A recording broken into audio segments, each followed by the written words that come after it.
নমস্কাৰ। আজি এই গ্ৰন্থমেলাত আয়োজিত সদৌ অসম ভাওনা সংলাপ নিক্ষেপণ প্ৰতিযোগিতাত মই শ্ৰী জ্ঞানদীপ বৰাই হুকুনি প্ৰতিশোধ নাট ভাগি হুকুনিৰ চৰিত্ৰটো ৰূপায়ণ কৰিবলৈ ওলাইছোঁ।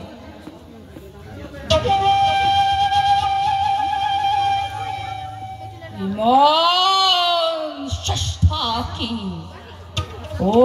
থলে যাব পাৰে?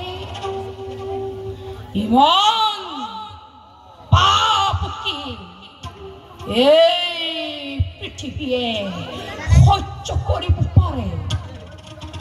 মোৰে জন্ম সাধনাৰ সফলতা অদূৰত।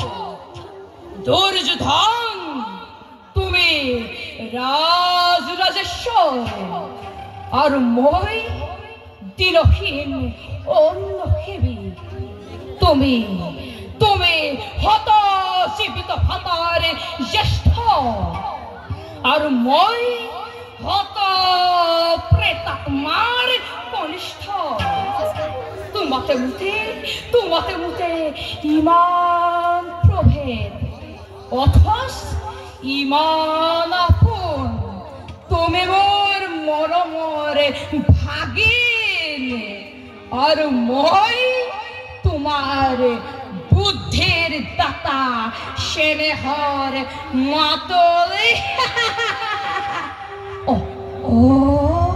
আৰু বেছি পৰ নাই।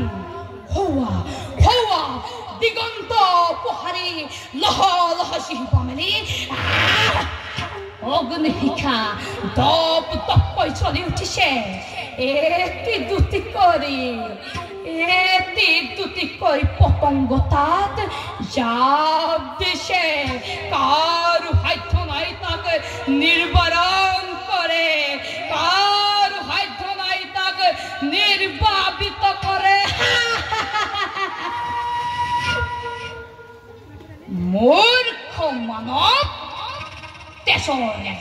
তেজৰ ঢৌ উঠিছে আৰু তই গীতৰ ৰাগিনী তুলিছ।